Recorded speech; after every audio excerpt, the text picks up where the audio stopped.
오늘은 박해자 사울을 사도로 삼으신 예수님이란 제목으로 말씀을 나눕니다. 인류를 위해서 공헌한 사람들에게 주어지는 아주 대단한 상이 있습니다. 바로 노벨상입니다. 스웨덴의 천재 발명가 알프레드 베르나르드 노벨이라고 하는 사람이 다이너마이트를 발명해가지고 전 세계에 토목과 건설 등의 많은 분야의 변화를 가져왔습니다. 그 바람에 엄청난 재산도 갖게 됐습니다. 그런데 이것이 정반대로 많은 인명을 살상하는 무기로도 사용이 되는 것을 보고 괴로워하다가 그는 자신의 전 재산을 헌납하고 매년 인류를 위해 공헌한 사람들에게 그 업적을 알리는 상을 수여해 달라고 유언을 하고 죽었습니다. 그래서 그가 남긴 자산으로 노벨 재단을 설립했고 1901년부터 노벨상이 수여가 됐습니다. 지난해 2018년도에 누가 받았는가 보니까 12사람이 받았는데 분야가 6가지 분야가 있어요. 물리학의 상이 있고 화학의 상이 있고 또 생리의학에 대한 상이 있고 또 문학에 대한 상이 있고 또 평화에 대한 상이 있고 경제에 대한 상이 있어요. 근데 작년에는 평화상은 없고 3사람씩 받은 것도 있고 2사람씩 받은 것도 있고 그래서 12사람이 받았습니다. 그런데 제가 이 내용을 읽으면서 궁금증이 더 생겼어요. 이 사람들은 1901년부터 그 업적이 인정돼서 받았는데 그러면 그 전의 사람들, 지금 인류가 적어도 5,000년 이상 이렇게 문명을 이루고 왔는데 그 긴 역사 속에 겨우 업적을 인정받은 상은 기간이 얼마 되지 않잖아요. 이 5,000년 이상의 문명을 이루고 인류의 역사가 오는 동안에 정말 누가 그런 많은 공헌을 했을까 하는 걸 제 나름대로 이렇게 찾아보다가 그 중에 한 사람, 최고의 공헌자, 바로 오늘 본문에 나오는 사도 바울이다. 이렇게 제 나름대로 결론을 내렸어요. 예수님이 인류 전체를 구원하려고 복음을 주고 올라가셨는데 그걸 사도들과 제자들이 맡았습니다. 그런데 결과적으로 성경을 다 읽어보니까 사도 바울만큼 예수님의 복음을 정확하게 안 사람이 드물고 또 온 인류를 위해서 이스라엘 사람만이 아니라 바로 이방의 아시아와 유럽으로 자기 생애 동안 복음을 전해서 그 복음이 온 세계를 돌아서 우리까지도 구원받고 다시 예루살렘으로 그 복음이 들어가서 이제 마지막 복음이 전해지고 있는 걸 볼 때 사도 바울처럼 위대한 사람이 없구나 하는 걸 깨달았어요. 오늘 이 사도 바울의 시작은 정반대로 아주 악독한 박해자로 시작합니다. 그러나 오늘 본문을 읽은 마지막에는 그는 예수님의 전도자로 바뀌어지는 걸 볼 수가 있어요. 이렇게 사람은 변화될 수가 있다는 것입니다. 저와 여러분도 그렇게 된 줄 믿습니다. 또 우리가 기도하고 있는 사람 중에 너무너무 불가능해 보이고 절망스러운 사람이 있다 할지라도 그 누구도 우리 예수님이 사로잡으시고 변화시켜 주시면 얼마든지 하나님의 사람으로 일할 수 있는 기회가 오리라는 걸 믿고 기도하시기를 바랍니다. 예수님이 12사도를 세워놨는데 그 중에 한 사람은 이미 실패했어요. 가룟 유다. 그래서 제자들이 교회 공동체를 세우기 전에 먼저 사도 한 사람을 보강시켰어요. 마띠아라고. 근데 그 사람은 그날 선출되는 날만 이름이 거명됐지 그 후에 단 한 번도 그의 사역에 대해 소개가 없어요. 그런데 예수님이 사도는 직접 세우셨습니다. 그래서 예수님이 오늘 본문에 나타나셔서 사울을 사도로 삼으셨고 그 후부터 이 사람보다 더 위대한 사도가 없어요. 그래서 우리는 깨닫습니다. 12명 중에 11명의 사도와 예수님이 다시 나타나서 세우신 이 사도 바울의 사도 12명을 통해 하나님의 나라를 여기까지 이루어 온 줄로 믿습니다. 오늘 사도 바울이 어떻게 변화된 과정이 있었는지 세 가지로 살펴봅니다. 첫째, 1절부터 9절까지 보면 예수님은 박해자 사울을 권능으로 사로잡으셨다 하는 걸 알 수가 있어요. 자, 5절을 한번 같이 읽겠습니다. 대답하되 주여 누구시니까? 이르시되 나는 네가 박해하는 예수다. 네. 이 사울은 교회 역사가 시작된 이래 최고의 악한 박해자였어요. 앞에 7장에 보면 스데반 집사가 설교를 하고 마지막에 책망을 했을 때 사람들이 흥분해서 돌을 들어서 스데반을 쳐 죽입니다. 그때 그들의 옷을 바로 사울이라고 하는 청년 앞에 벗어놨다 그랬어요. 다시 말하면 사울이 그 주동자고 책임자라는 뜻이에요. 이미 스데반을 죽인 사람이고, 그리고 오늘 본문의 시작 부분에 보니까 여전히 살기가 등등하고 또 믿는 사람들에게 위협을 했다 그랬어요.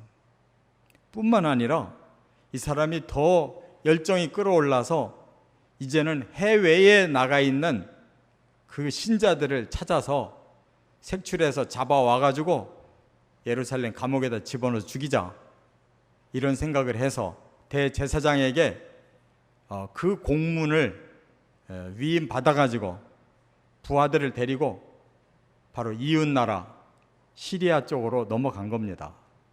그 나라의 수도 다메섹에 가까이 와 있었다 그 말이에요. 성도들이 얼마나 두려워했겠습니까?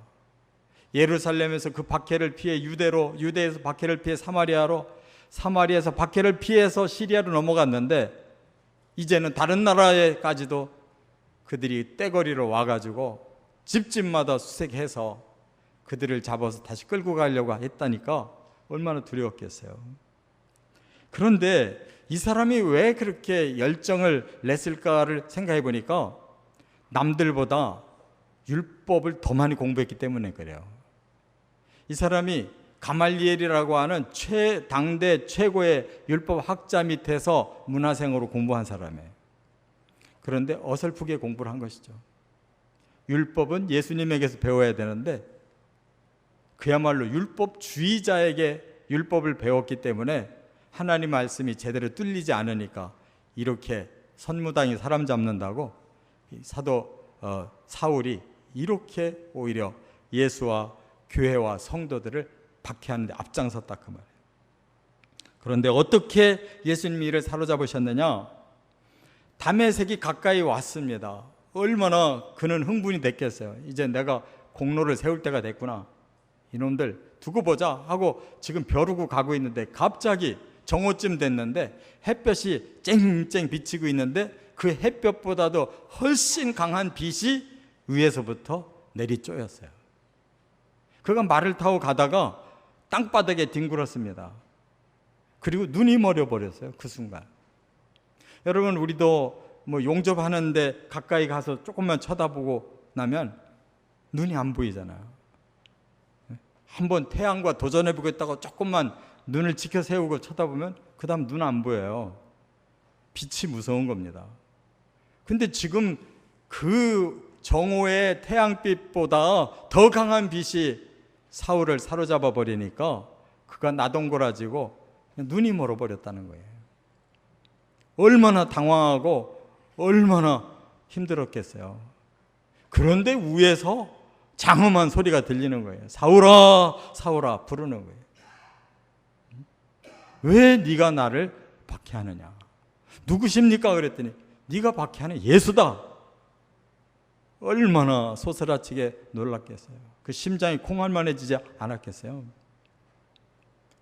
그가 얼마나 똑똑한 사람이고 얼마나 사람들 앞에 강력한 리더십이 있었던지 이렇게 기독교를 말살하겠다고 선봉에 선 사람인데 한순간에 완전히 무기력한 사람이 돼버린 거예요. 자기 자신이 일어서지도 못하는, 그리고 그 두려운 예수를 정면에서 소리를 듣고 그가 완전히 꼬꾸라졌다, 그런 말이에요. 여러분, 우리가 하나님의 세계에 들어가기 위해서 바로 이 과정이 필요하다는 것을 깨달아야 됩니다.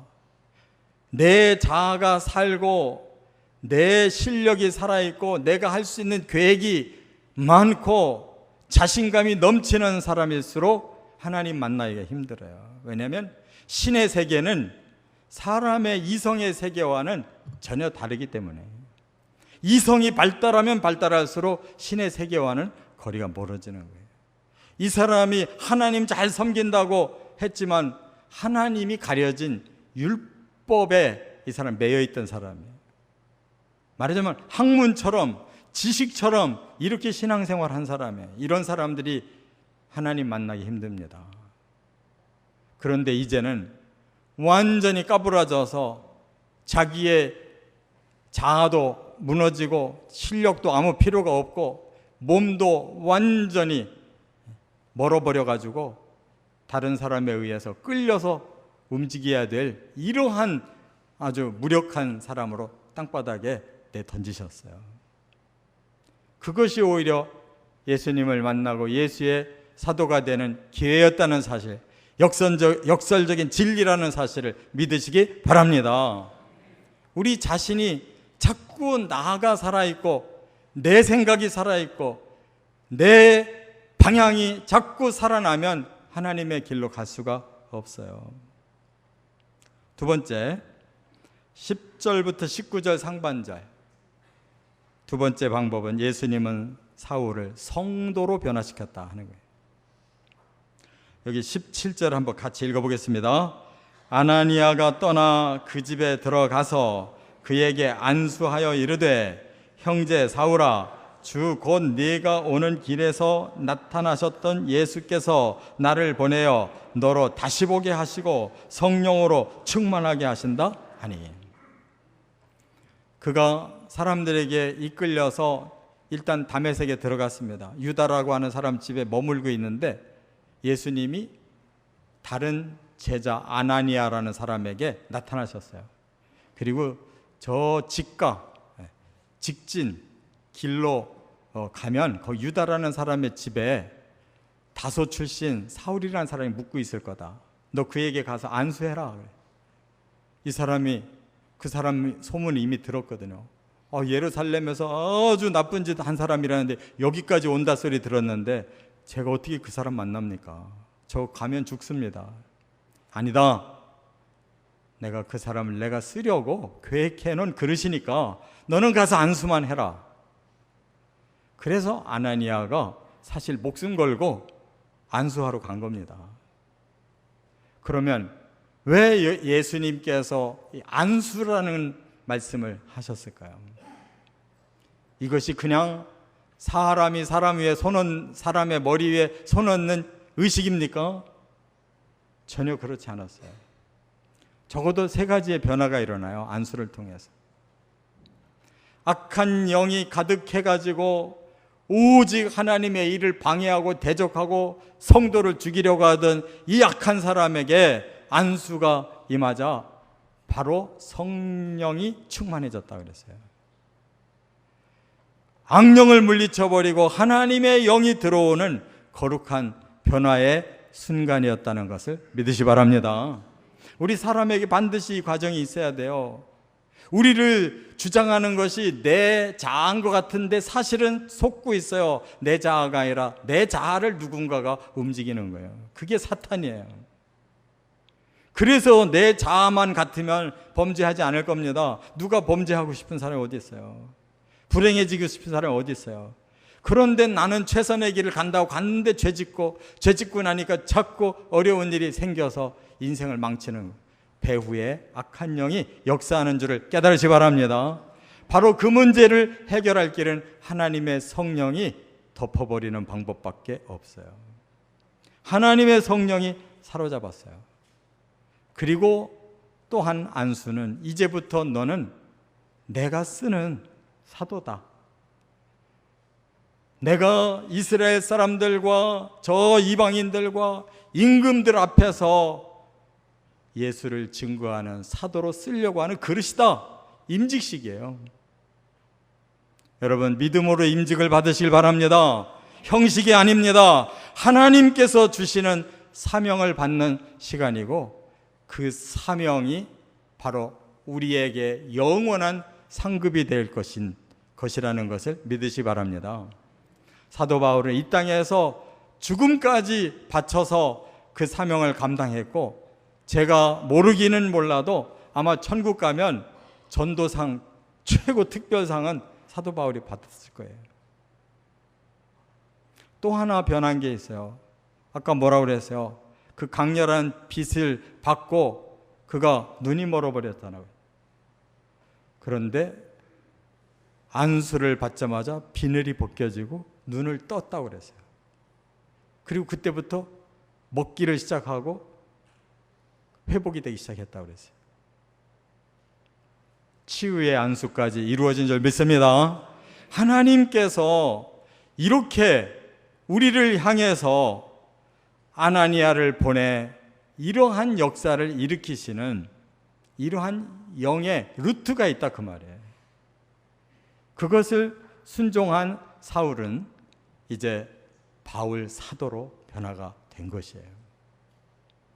저와 여러분 속에 하나님의 이러한 섭리가 있다는 걸 꼭 깨달으시고 믿음의 질서에 순종하시기를 바랍니다. 세 번째, 19절 하반절부터 22절까지 예수님은 사울을 전도자로 삼으셨다 그랬어요. 지금까지 포악한 박해자인데 이렇게 안수를 받고 나니까 사람이 딴판으로 바꿔져서 당장의 전도자로 세워진 거예요. 여기 22절 한번 같이 읽어봅니다.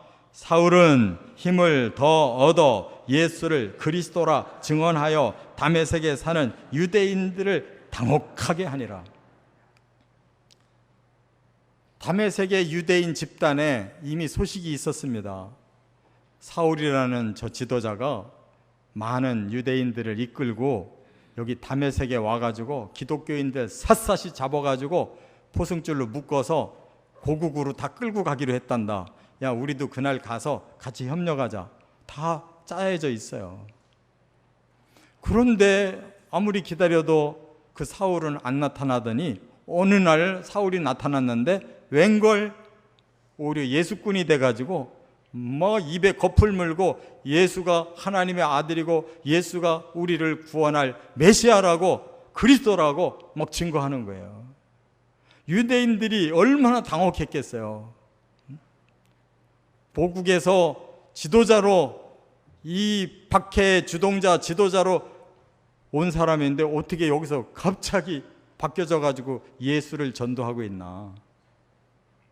얼마나 당혹스러운 일입니까? 근데 과연 이게 이루어질 수 있습니까? 사람이 지식으로 안 거는 이렇게 한순간에 바꿔질 수가 없어요. 새로운 지식을 또 쌓는 기간이 필요한 겁니다. 그러나 예수가 그리스도라는 사실은 성령으로 한순간에 깨닫는 거예요. 바로 예수님의 제자들도 예수님이 승천하시는데도 불구하고 깨닫지를 못했어요. 저분이 분명히 메시아고 우리를 위해 이렇게 하고 계시다는 걸 몰랐어요. 성령이 임하니까 한순간에 복음이 깨달아져 가지고 바로 베드로가 일어나서 케리그마를 선포할 때 3,000명이 예수 믿은 것도 성령의 깨달음을 주신 줄로 믿습니다. 여기서도 마찬가지예요. 그가 지식적으로 배웠던 모든 것이 성령이 임하니까 완벽하게 뚫린 거예요. 이와 같이 하나님의 일은 우리 지식 가지고 하는 게 아닙니다. 우리 경력 가지고 하는 게 아니에요. 그 순간 하나님의 성령에 사로잡혀서 순종하는 자에게 하나님의 일이 이루어지는 거예요. 그래서 초신자들도 자기가 믿은 그 체험을 가지고 전도해서 전도 더 잘해요. 그런 사람들이 무식하지만 한마디 하는 말에 또 다른 사람의 영이 열려요. 그러나 오랫동안 믿고 수없이 말씀 많이 듣고 지식이 쌓이고 경험이 쌓였다고 전도됩니까? 아무리 전도하려고 해도 안 통해요. 왜? 영이 안 통하기 때문에. 내 영이 죽었는데 어찌 그 영을 살릴 수가 있어요? 하나님의 질서에 우리 자신을 드려야 그때부터 통로가 열리는 줄을 깨달으시기 바랍니다. 우리의 지식과 우리의 자아와 우리 능력을 내려놔야 돼요. 그렇지 않고는 하나님의 역사는 일어나지 않는 것입니다.